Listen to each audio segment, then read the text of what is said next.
Me dijo también que ahora se llamaba Esteban, lo que no importaba, porque Rudy tampoco era su nombre, sino el seudónimo que más le duró durante la guerra.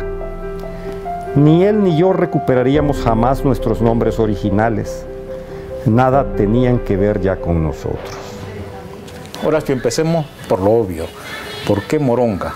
Bueno, ese título, primero porque es una palabra muy plástica, incluso para quien no sabe su significado. Se da la circunstancia de que Moronga es una palabra que se conoce desde México hasta Nicaragua, pero de Costa Rica hacia Argentina no se conoce, ni en España se conoce mucho.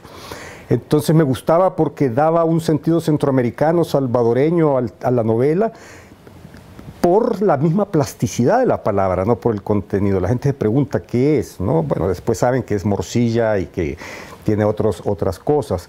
Pero también hay un personaje secundario en la novela que es muy importante para la resolución de la misma. Y el apodo de él es Moronga. Entonces ahí hice un enlace y me pareció que era un nombre que atraía mucho, que era un nombre que representaba además a ese personaje, porque la moronga es la morcilla, es decir, es la sangre de cerdo concentrada. Él es un delincuente, es una persona con unos valores bastante distorsionados. Entonces dije, ahí está. Moronga, Horacio, es parte de una diáspora interminable que vos venís planteando desde la primera novela que yo tuve el gusto de leer, La Diáspora, en 1989, y veo que siempre cambian escenarios y situaciones, pero los actores siempre son exguerrilleros, muy desencantados y muchos sin sentido fijo de la vida. ¿Sigue siendo esa tu temática preferida? En este caso, los dos personajes de la novela, tanto Celedón como Aragón, en efecto son personajes bastante desarraigados, son personajes con crisis de identidad y son personajes que se han exiliado, que se han ido del país a Estados Unidos. Esta es mi primera novela que no sucede en el área de Mesoamérica. Mis anteriores 11 novelas suceden entre México y Costa Rica.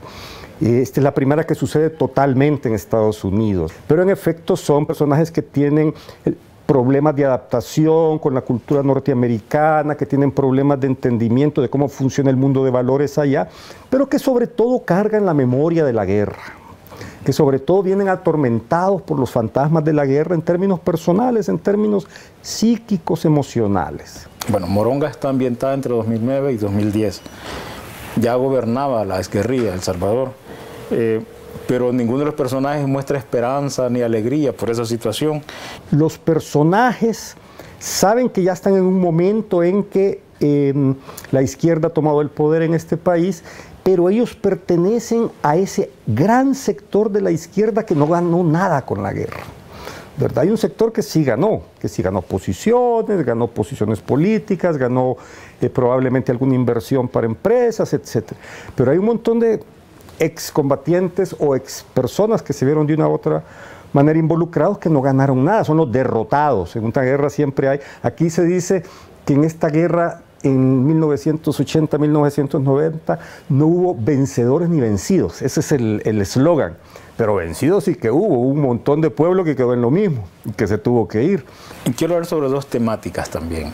Uno, en La Diáspora vos hablabas del asesinato de Emilia Anaya Montes, y en esta como leitmotiv es lo de Roque Dalton, que se van hasta 1964, ese capítulo oscuro de cuando la CIA trata de reclutarlo. Entonces, ¿por qué volver sobre estos dos episodios que a la izquierda no le perdonan ni se perdona ella misma?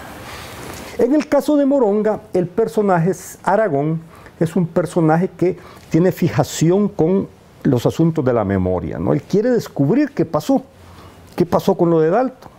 Entonces, a mí me parecía que hacía un juego muy coherente el hecho de que sea un personaje tan paranoico y que precisamente se meta a investigar en los archivos de Estados Unidos sobre Roque Dalton y que eso le dispare más la paranoia. Digamos que ahí hay un recurso literario. Se utiliza el caso de Dalton como un disparador de la paranoia del tipo, ¿no?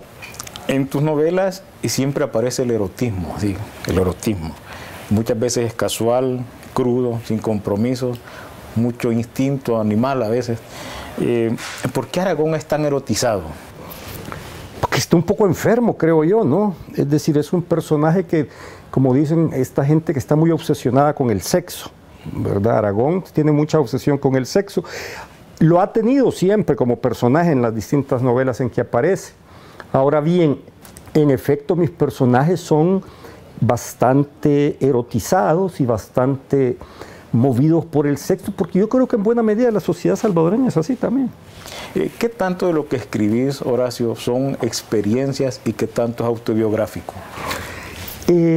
Yo trato de no escribir autobiográfico porque no soy bueno para el non-fiction, es decir, para mí escribir autobiografía no me siento cómodo, me explico. A mí me gusta la mentira, me gusta inventarme un mundo ficticio, pues, ¿verdad? E incluso si a un personaje le pongo algunos features de mi personalidad y todo, no soy yo, es como alguien que le presto un saco, pero que piensa de otra manera, que va por el mundo con otra mente y con otra emoción. Entonces, yo creo que muchos de los personajes de mis libros tienen partes mías. Por supuesto, el autor no está en abstracto, pero no podés decir que es algo autobiográfico, porque por ejemplo aquí a Aragón yo le presto algunas características mías, lo hago profesor, claro, de otras características, le presto cierta forma de caminar, le presto cierta forma de cierta estatura, ¿verdad? Y entonces la gente dice, ¿es autobiográfico? No, si me costó muchísimo meterme en la mente de ese personaje y me costó más salir.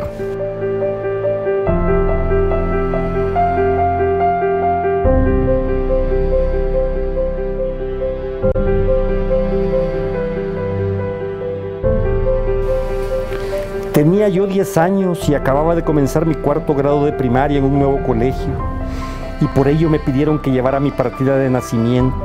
Un trámite de rutina, pero que para mí se convirtió en trauma, porque la partida decía que yo había nacido en Honduras, el país enemigo, que la llamada guerra de fútbol entre El Salvador y Honduras había tenido lugar apenas unos meses atrás, y lo que yo más temía en el mundo era que mis compañeros de colegio se enteraran de que yo había nacido en el país enemigo.